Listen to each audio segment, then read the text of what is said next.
Hey guys, welcome to the webinar tonight. Lots of people are jumping on the call, so give us just a minute and then Jennifer and Lena will take over.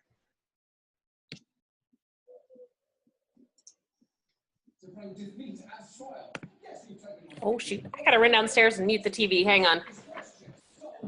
So we're gonna wait till Jennifer comes back from muting her TV. The pitfalls of webinars from home. But the nice thing is we're all cozy in our homes, right? Yeah. Okay, so while we're waiting for Jennifer to come back, my name is Kate Donelon and I'm the Executive Director of Destination Imagination Colorado. And thank you for joining our webinar and thank you for being team managers. Throughout the evening, we will answer any questions that we can answer for you. So in your Zoom window, you should have a Q&A box. And if you have any questions, please just put them in there and either Lena or Jennifer or I will answer them. We will interrupt you guys to the presenter to make sure all those questions get answered. So please feel free to write them in there. And we have Jennifer back and Lena's still trying to figure out her video, but we have her, we can hear her. So why don't you guys go ahead? All right. Are you going, Lena? Sure, I'll go. Okay. Will you click, do you want to click over to the intro page? Yep. Right. So hi everyone. I am working to hopefully get my video going here. But that's me on the right hand side. I'm Lena. I'm one of the two co-ACMs with Jennifer for Project Outreach. And this is my second year as an ACM, which is an affiliate challenge master, which means we help oversee Project Outreach for the state of Colorado. I've also worked locally in the Denver regions and the North Metro regions with Project Outreach, and I've worked as a praiser for 2 years, or maybe even 3 years actually, at this point. Lena, it's only been 2 years because that's what the show says, actually. Yeah, I know. Yeah. No, you're right. You're right. I apologize. Well, I'm Jennifer. I'm also one of the ACMs, like Lena said. I've been around a few years, kind of in this challenge master position. I started off as a team manager many, many years ago, and I actually realized that wasn't necessarily the job for me, but I really love doing what I've been doing here as the challenge master and helping out with the challenge and kind of organizing stuff and making sure tournaments go well. So I don't know, we're just kind of glad to be here and we want to be able to answer all your questions. All right, so Lena, do we want people to introduce themselves or do we just want to let them remain anonymous? Yeah, I think I'd like a quick little intro just so we can know who's out there. They can't talk. Oh, just kidding. Just muted. Hi, everyone. Well, okay, so sorry about that. We don't know how it works. We're new to this thing too, for sure. But really what we want to make sure that you all get out of tonight is just that our job really is here to help you. We want to help you be successful with your teams. So we want to make sure that you feel comfortable contacting us when you have questions or comments or concerns. One of the things we're going to send out once we get the information of, I'm not sure how to do it through Zoom, so I might just need to get your contact information from Kate. But what we want to do is, first off, we want to send you all of these slides that we're using tonight, as well as kind of a document where we've got kind of this emerging document where we have information on you know, who, like the different challenge masters within the regions that you might want to contact. And we have a document set up so that if you have questions, you can contact us through that. And basically we'll be notified and then we can answer the question so that we can kind of get a lot of those general questions maybe that you might have that come up and you're like, gosh, I don't know the answer to that. So you can look at our document, maybe somebody else has already asked and we've answered it, or you can submit it and then we'll answer it for you. So we really want to be able to help you out to do your jobs because we know it's not easy and we're glad that you're here. But we also want you to feel okay asking us for help. And so kind of with that, this is kind of just our general contact information. Like I said, we will make sure that you all get this. I would suggest taking a screenshot or something if you really wanted, but I don't know how to make that happen right now. So we can definitely send it out. We have everybody's email addresses, so we will definitely send it out, Jennifer. Perfect. That's exactly what I was hoping would happen. And all right, so some of the general questions we would ask if you were with us, and just kind of we're gonna skim over that since you can't talk to us. Sorry about that. All right, Lena, you wanna talk? Sure. Okay. So first of all, we want to thank you so much for choosing Project Outreach. It's really such a beautiful and fulfilling project that DI offers, and it always proves to just be a really, really unique experience for the kids and what they're able to do to impact their community. So first, I want to thank you for being a team manager for a Project Outreach team. So hopefully your team has identified a need, and if not, that's okay, but that is going to be your first step. So what that means is that the kids have identified something in their community that they want to better, and their community can be their school, it can be the town they live in, it can be any sort of group that they feel connected to, or that they feel that they are a part of. So that's what their community can be. It can be local, it can be national, it can be international, any group that their heart kind of desires to help. And if they're getting stuck, what you can do as their team manager is just help them brainstorm by posing some questions. So instead of, you want to avoid giving them a direct idea, but kind of asking them some prompting questions like, is there something about your world you think needs to be fixed? What makes you sad? What makes you mad? What do you wish you could fix? Because it's always really interesting to see what kids notice is going on around them and where their hearts are kind of pulled. So kind of starting those questions can kind of ignite that in them and where they've noticed a need for something in their community. And you really want to challenge them to how will their project benefit from their involvement. So a lot of times a quick thing is people are, thinking about they want to do raise money or do a drive of some sort, which is great. But I always think it's great to really push the kids to say, okay, what's that next step? Are you going to interact with the people, or how is this project really going to benefit and really this issue and this need kind of not necessarily be solved. You don't have to solve a need, but be met based on the efforts of your group. Yeah, definitely. And they definitely, we've seen a lot of different, in the last number of years, we've seen a lot of really big projects. And we've seen a lot of smaller projects, but really what it comes down to is what is it that the teams, that's important to them, that they want to do, and then when it comes time for tournament, how are they telling us about what they did? That's really where it comes down to it. They're not being appraised, they're not being judged on what the project was, or if they were even successful. If they were not successful, that's okay, as long as they tell us what they did and what, maybe these are the things we did. It didn't work to fix the thing that we were trying to fix, but we learned these lessons. That's really what we're looking for when it comes down to it. Not the quality of the project necessarily, but the quality of how they're telling us about the project is really where we want them to, how they're going to shine. Let's see. So, all right. So now if we're talking about kind of, now that they've found the project, they know what they want to do, but now it's a matter of, or like they know their need. Now they need to decide on some sort of plan of action, right? So they need to think about, how are we going to do the thing that we've set out to do? So as team managers, we want to help our teams, plan their project out. Like, think about what are the concrete steps we need to be doing to make this happen. If we have 12 weeks to do this in, what do we need to be doing today to make sure that this is happening? We also want to help them determine if they actually want a community partner. It's not a requirement of the challenge. A lot of teams choose to work with some group, some outside group like the Red Cross or a particular homeless shelter or an animal shelter. They're not required though.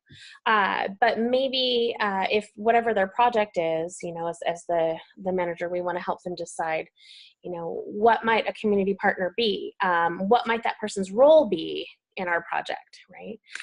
How do we find one of those people? And then making sure, helping the team communicate to that person that everything that comes out of this project needs to be team initiated. That we don't want the partner telling the teams what to do and how to do it. The teams need to make those decisions. A couple of questions that we've had in the past are, as the team manager, is it okay for me to reach out to the partner? And, it's okay for you to make that first contact, as long as you're, kind of prefacing it with, I've got this group of kids who want to talk to you about this project. When would be a time that they could come talk to you? Or can we have this conference call? I know a lot of times we don't want, like our third graders calling up the Red Cross, that might seem kind of weird. They certainly can, but as team managers, it's okay to kind of make that initial contact for them, kind of in conjunction with them. And making sure, being with them, keeping them safe as they make those calls and make those kind of connections with people in the community that you may not know. Those kinds of things like that in terms of the community partner. Let's see, I think. So FYI, this is really weird for me, the way we're doing this. So please ask us questions, or if you're like, what the heck are you saying? Please let us know as we go along here. You just put your questions in the question and answer box. And, yes, that's what I mean. And we will go ahead and make sure that those get done. Yeah, and I've got that open as well if anything pops up. Oh, very cool. I don't think I figured out how to make that happen. So. Okay. All right. Okay, so I'll jump in here on the elements for the presentation. So these are the things. So when it says presentation, it is referring to that is what the kids are actually going to be performing for the appraisers, who are the people that are going to be watching their performance. So what they're ultimately doing is they're taking all the different steps of their project, all the inspiration from their project, and putting it into a presentation. And so if you want to think of it as a little play, as a little skit, kind of however you want to think of that, but that's what it means by presentation. So they're not standing up there with PowerPoint type of presentation, but actually acting and showing something to the crowd. And these are the things that are required to be a complete presentation. So they need to in there present their goal. So what was their goal? Was it to make so many blankets, or was it to get so much dog food, or was it to, whatever their goal was, based on the need they identified in their community. They also need to include in there a project activity or event. So what did they actually do to try to reach that goal?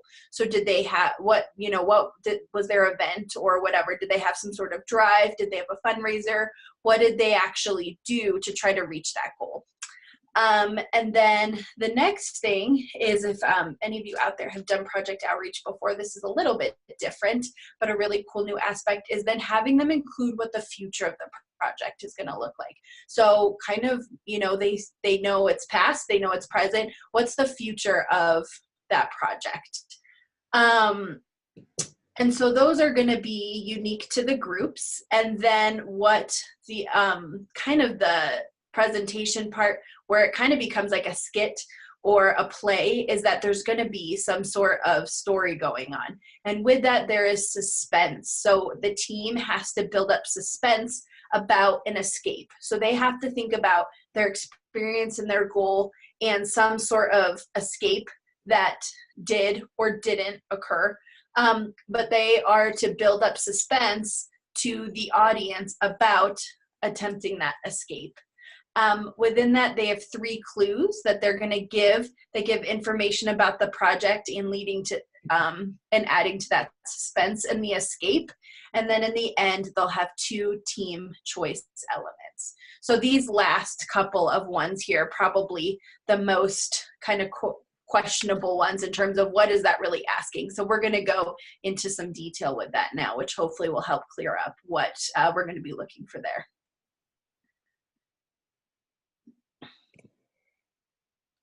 All right, I guess I'll go. Weird pause. So as Lena said, we want to make sure that the teams, we want them to tell us a story. So some sort of story with characters and a setting and a plot that includes this escape.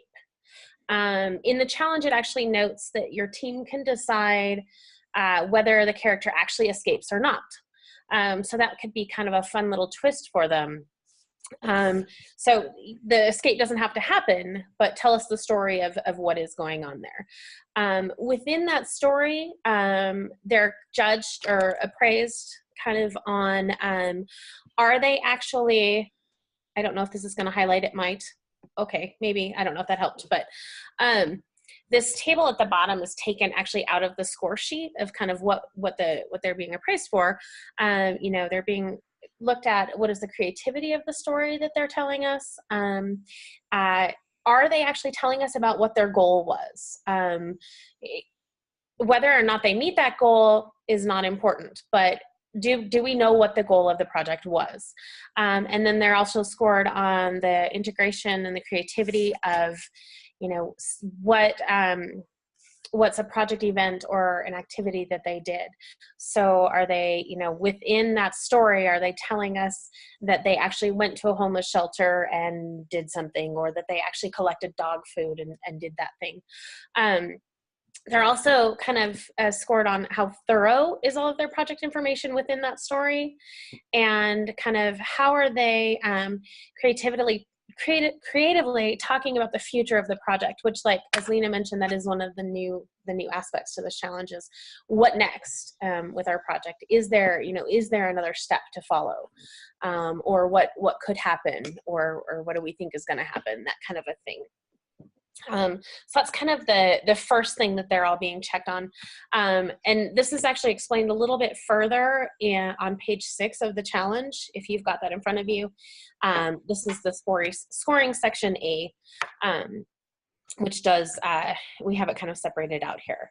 I emailed the challenge to everybody about 10 to 6 or 10 to 7. So if you don't have a copy of the challenge, I did email that to you. Pretty close to 7, so you can look in your email real quick and to pull it out. Cool. Thanks, Kate.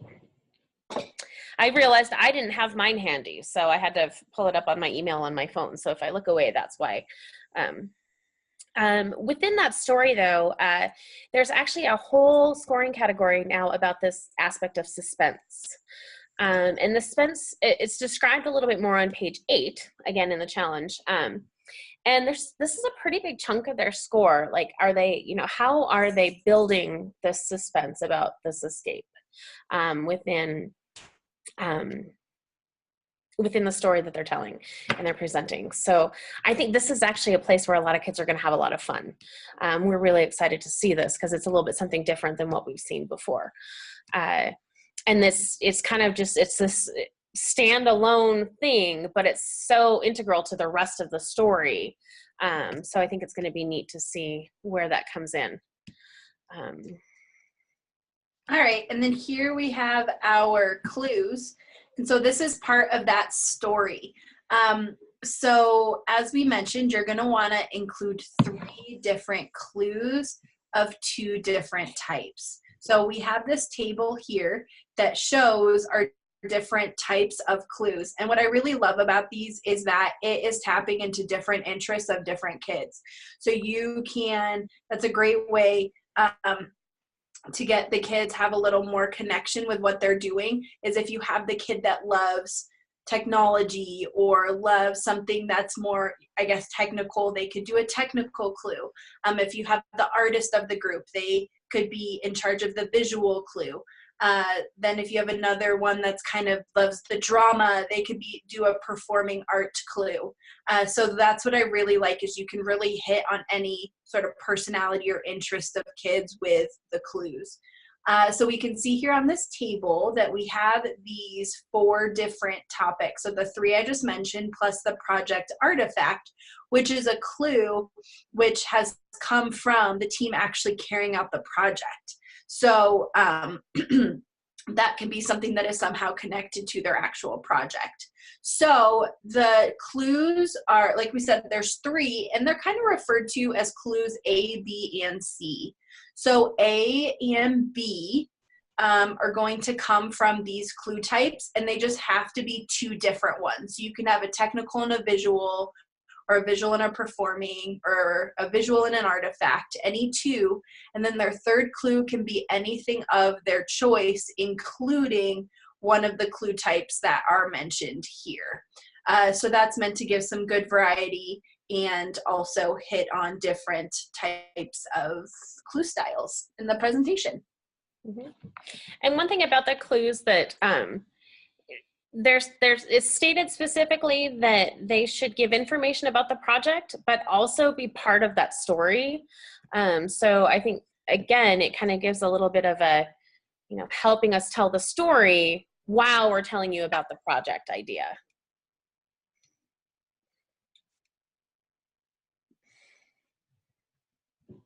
The other main scoring kind of thing with this challenge is not uncommon, or it's one of the things that's common to all of the challenges, is this idea of the team choice element. The team choice elements are defined as 2 creations. We call them the team choice elements, and we think about them as, they could be props, they could be costumes, they could be kind of a neat gadget that the team has done, they could be a song that the team wrote that helps tell the story, any kind of fun thing that we want to spotlight, something that the team can do, and I realize in here it should be 2 like team created items. I realized it doesn't say that on here. It does say it in the challenge. But they're kind of scored in this, it's kind of this extra thing that teams can throw in to kind of enhance their story, but then also show this other neat thing that the team can do. One thing we really want to stress with this is to kind of challenge kids. There's a couple things. The more meaningful they are to the story, the more integrated they are, kind of the better they are. But they have to kind of be able to stand on their own a little bit, and they cannot be something that's already being scored. So a team could, really do a really neat clue. But if they've already designated that clue as clue A, they cannot also designate it for a team choice element. They need to have something different. They're not allowed to be scored on that one thing twice. It's what you'll hear referred to as double dipping, and it's just we can't do it. So if that were to come up, teams would lose points for that team choice element. They wouldn't be allowed to score that. The other thing about the team choice elements is we really want to encourage the kids to be super specific when they're telling us about them. So this is actually part of the paperwork that's in the back of the challenge that they'll fill out. And what it does is it tells us exactly, team choice element 1 is the costume of the bird, who's the main character of the story. Okay, well, what is it about the costume that we would be looking for? So it kind of gives some information on that. If there's an instance where a team has accidentally chosen, maybe one of their clues, that's a very specific clue for a team choice element, a lot of times the person at the check-in will catch that and then ask the kids on their own, say, well, you can't get scored twice for this. Is there something else you're really proud of that you'd want to show us? So we want to try to help them, but it also puts them in a really stressful situation. So kind of as team manager, we might want to kind of help them recognize, oh, these things need to be completely different from each other, and, help them to find a solution to that before it's tournament time. Hey, I see that you've got your team choice element and your clue are exactly the same thing. We need to fix that. What are you going to do about it? Kind of calling them out on that little thing might be helpful. And I see we have a little question here. You want me to read it for you? Oh, I just opened it up. Great. To confirm your interpretation on team choice element double dipping, if team uses music to help build suspense, then the piano or song cannot be the team choice element. Ooh. Wow, Eric, that's a great question. That is a great question. I would think that you should for sure write in for clarification on that. Thanks. Easy enough. Yeah, that's one of those ones that I can see that definitely the clues is a little more black and white, but in something like that, I would say, get a clarification, and that's always fine. If you're not sure, you're always welcome to come to us, and we're happy to go to those above us to find that out, because in these new challenges, there's always these new things which come with new concerns. So feel free to drop, a question to us or write in for clarification, because we're all kind of learning with this all together as the challenges change every year. Mm-hmm. Every year we're learning something new. And then we think we got it. I mean, yeah, if it's a standalone item, ask for clarification. Yes, I would agree. And for those of you that aren't sure about what that means when Kate says that, the clarifications can be submitted through di.org. We actually have in this document we're going to send you, I'm just going to scroll down and then I'll come back. So bear with me for just a second here. We do have a link for that in here, unless we don't. Just kidding. Oh, there it is. I was like, I knew we had it in here. This is in here where you can, if you go to this site, which again, you'll get, it'll list anything that's been publicly clarified. So if it is a really, a big public clarification like that, but it also gives you an option to be able to submit from there if you have questions that are more team specific, or if we ask you, or if you ask us and we say, submit for clarification, you can do that there. Yeah, I knew that was in here somewhere. Let's see. As far as prerequisites for the tournament, the challenge does stipulate that the team must hold some sort of project event or activity before their regional tournament. So this kind of, gets rid of the case where, a team plans a really great project but doesn't quite get it done, and then, then they're asked about it. They're like, oh, we didn't quite do that. This is just what we would want to do, or what we wanted to do. So that is actually one of the things that's a requirement for that.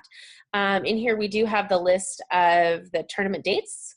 If you're in the Southwest, looks like you're the earliest, which is good news and bad news.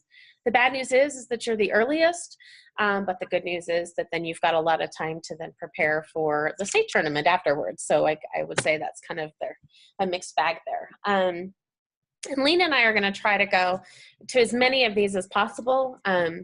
I will be committed to Jeffco for sure, and she'll be up in North Metro. So if you're on one of those other days, you won't be seeing us, but you'll be seeing your other regional manager, challenge master, who is also on this document in the list of everythings too. Let's see, the only other things in here, just kind of the general stuff about time and budget. The presentation has to be 8 minutes or less when students are there, including all of the setup. So that's a major thing. I've never seen teams go over in this one, but I know that it can be a thing. They have a minimum presentation space. A lot of the times, at least with our Colorado ones, we're blessed that we have a lot of room size. So they have a little bit more room, but they need to be aware that they should be able to plan only on that 8 foot by 10 foot space. They also have to be able to get anything through a standard door. And, you know, they can't bring in items that might damage the carpet, that kind of stuff, but that's all in your rules of the road, so that a little bit more clear that way. And then the last thing in here, clarifications I just talked about. We included this other little thing on the back here, just kind of thinking about how can we help our teams manage their projects. So, you know, this is kind of the scoring sheet, the point sheet of what they're being checked on. You know, maybe we suggest using it as a checklist.